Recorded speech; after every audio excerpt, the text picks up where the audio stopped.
आज मैं बात करने जा रहा हूँ कि प्राइवेट डॉक्टर कितना फीस लेगा, ये कौन तय करेगा। प्राइवेट हॉस्पिटल में और सरकारी हॉस्पिटल में सरकारी सुविधाएं आम नागरिक को आसानी से मिल जाए, इसे कौन देखेगा। किसी एक नेता का मैंने भाषण सुना था, उन्होंने प्राइवेट सेक्टर के बारे में कहा कि ये कौन तय करेगा, जो प्राइवेट हॉस्पिटल में जो डॉक्टर मनमाने चार्ज करते हैं, पैसे ज़्यादा लेते हैं, ये कौन तय करेगा। ये उन नेता ने ये तो कह दिया क्योंकि उनकी तो सैलरी आ रही है भाई लाखों में, तो वो प्राइवेट हॉस्पिटल में इलाज कराते होंगे और उनको ज़्यादा चार्ज करता होगा। मैं ये मानता हूँ कि ये गलत है, ये होना नहीं चाहिए कि कौन तय करेगा कि प्राइवेट हॉस्पिटल वालों का ये मन माना जो पैसा है, जो ये चार्ज करते हैं, जो ये किसी भी चीज़ के लिए, चाहे वो एक्सरे के लिए हो, TMRI के लिए हो, MRI के लिए हो, ठीक है ना, CT स्कैन के लिए हो, दवाइयों के लिए हो, बेड के लिए हो, ये कौन तय करेगा। और अगर सरकार ये तय करेगी तो सरकार उन सरकारी हॉस्पिटल में क्या तय करेगी, और वो कौन देखेगा जिनकी सुविधा सरकारी हॉस्पिटल में नहीं मिलती। आज मैं आपको बता दूं, आप दिल्ली के सबसे बड़े हॉस्पिटल की बात कर रहा हूँ, दिल्ली के सबसे बड़े हॉस्पिटल एम्स में आप चले आइए और आप MRI करवाने के लिए बोल दीजिए, डॉक्टर ने आपको लिख दिया, तो आपको कम से कम वो 1 साल का टाइम देंगे कि आपका MRI 1 साल के बाद होगा। आपको क्या लगता है कि वो जो मरीज़ आया है वो 1 साल तक जीवित रह पाएगा फिर? और अगर वो 1 साल से पहले 1 महीने में मर गया तो उस MRI के चक्कर में, और अगर उसने बाहर प्राइवेट से करवाया तो फिर सरकारी का क्या फ़ायदा, फिर इन सरकारी सुविधाओं का क्या फ़ायदा। आप सरकारी हॉस्पिटल में दवाई लेने चले गए, अगर आपने को डॉक्टर ने दवाई लिख दी तो आप दवाई लेने चले जाइए, 300-400 लोगों की लाइन लगी होगी, उसके बाद भी आपका नंबर आएगा नहीं आएगा ये कंफर्म नहीं। क्यों? क्योंकि एक आम नागरिक अकेले सरकारी हॉस्पिटल में जा करके अगर सोचेगा कि मैं इलाज करा लूँ खुद से, तो यकीन मानिए आपका इलाज नहीं होगा और ना ही आप करवा सकते हैं इलाज। क्यों? क्योंकि आप इमरजेंसी में जा नहीं सकते। पहली बात, इमरजेंसी में सिर्फ वो उनको ही लेते हैं जो बिल्कुल ही सीरियस हों, और ये बात भी सही है कि इमरजेंसी में सिर्फ उनको लेना चाहिए जो बिल्कुल सीरियस हो, ऐसा भी नहीं है। और अगर आप OPD में जाते हैं तो यकीन मानिए आपको सुबह 4 बजे से आपकी लाइन लगेगी, लगते लगते जब आपका नंबर आएगा, आपकी रसीद कटेगी, आपकी पर्ची बनेगी, तब तक जिस डॉक्टर के पास वो आपको भेजेंगे जिस इलाज के लिए, वहाँ पर कितनी लंबी लाइन होगी इसका कोई हिसाब नहीं। फिर आप वहाँ लाइन लगाएंगे, फिर उसके बाद वो डॉक्टर आपके पास आएगा नंबर जब, फिर वो आपके लिए लिखेगा एक्सरे, या आपके लिए लिखेगा फिलहाल दवाइयाँ।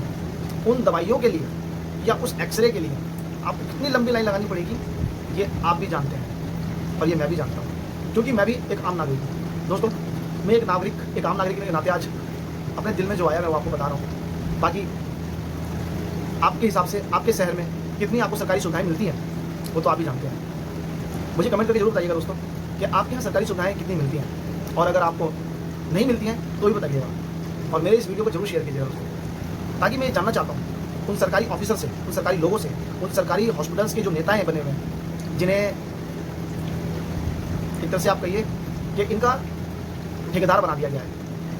जिस नेता को ये सरकारी हॉस्पिटल्स की सेवाएं दी जाती हैं और सरकार उन लोगों को देती है जिसे डॉक्टरी का डी भी नहीं पता होता है, समझे आप। और वो बीमार पड़ते हैं तो वो जाते हैं प्राइवेट हॉस्पिटल में, वो अपने सरकारी हॉस्पिटल में नहीं जाते। अगर सरकारी हॉस्पिटल में सरकारी लोगों का, जितने भी सरकारी लोग हैं, चाहे वो जितने भी नेता हों, चाहे वो PM हो, CM हो, MLA हो, MP हो, पार्षद हो, सांसद हो, कोई भी हो, पुलिस वाला हो, कोई वकील हो, कोई डॉक्टर हो, जो उस हॉस्पिटल का हो, अगर उन सब का इलाज उसी सरकारी हॉस्पिटल में हो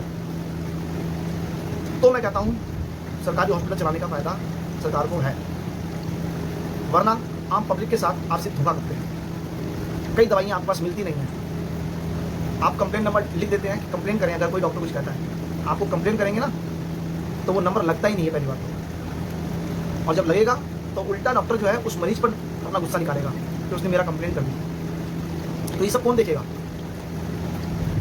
मरीजों को अगर सरकारी सुविधाएं देने का इतना ही शौक है, सरकारी हॉस्पिटल को अच्छी तरह चलाने का है मन में, दिल में अगर ऐसी निष्ठा है कि देश की सेवा, देश की आम जनता की सेवा, आम लोगों की सेवा हम सच्चे दिल से करें, तो इस तरह की धोखेबाजी करना आप छोड़ दें, क्योंकि ये आप जनता के साथ धोखा कर रहे हैं। आपके गार्ड और आपके जो सफाई कर्मचारी होते हैं, मुझे लगता है उनकी ज़्यादा पावर होती है एक सरकारी हॉस्पिटल में एक डॉक्टर से। क्यों? क्योंकि अगर 100 लोगों की लाइन है और बिना बताए चोरी से चुपके से किसी सफाई कर्मचारी को अगर मैंने 100 का पत्ता दे दिया ना, तो सबसे पहला नंबर मेरा ही आएगा। इसकी चेकिंग कौन करेगा? आपके डॉक्टर जल्दी जल्दी देख रहे हैं मरीजों को या नहीं देख रहे हैं, इसको कौन देखेगा? एक दिन में आप कितने मरीजों को देख रहे हैं, ये कौन देखेगा? आपके डॉक्टर अगर चाय पी रहे हैं तो चाय पी रहे हैं, अगर रूटीन पे गए हुए घूमने मरीजों को देखने तो घूम ही रहे हैं। यहाँ मरीज चाहे मर जाए, आम जनता की कोई वैल्यू ही नहीं है। सरकारी हॉस्पिटल सिर्फ नाम के लिए सरकारी है, वरना सारे काम वो प्राइवेट से करवाते हैं। जल्दी दवाइयाँ नहीं दे सकते, जल्दी डॉक्टर मरीज का इलाज नहीं कर सकता, 2-2 3 साल तक इलाज चल रहा होता है, भाग रहा होता है मरीज बेचारा। एक गरीब आदमी जो इलाज कराने आया है आपके पास सरकारी हॉस्पिटल, क्योंकि उसके पास पैसे नहीं है, वो तभी तो आपके पास आया है, वरना वो प्राइवेट हॉस्पिटल चला जाता, उसे क्या जरूरत है आपके पास आने की? इसलिए कहता हूँ दोस्तों, इन्हें कौन देखेगा? मैं ये आपसे जानना चाहता हूँ, ये मैं जनता से जानना चाहता हूँ, आप सबसे जानना चाहता हूँ कि ये कौन देखेगा? मुझे जवाब दीजिए, सरकार को जवाब दीजिए, पूछिए उनसे कि ये कौन देखेगा। अगर प्राइवेट हॉस्पिटल वाले पैसा लूटते हैं अमीर लोगों से, तो गरीब लोगों को जो खून नोचते हैं, जो उनका जिस्म नोचते हैं, जो उनकी आत्मा नोचते हैं, वो तो सारे सरकारी आदमी होते हैं, फिर वो कौन देखेगा? मेरी बातें अगर बुरी लगी हों तो मुझे क्षमा कीजिएगा, लेकिन ये सच्चाई है। सरकारी काम सरकारी तरीके से ही की जाती है। अगर सरकारी काम को प्राइवेट तरीके से किया जाए, प्राइवेट तरीके से करवाया जाए, तो सरकारी काम को प्राइवेट में तब्दील करने की कोई ज़रूरत नहीं है। सरकारी काम तभी हो सकते हैं।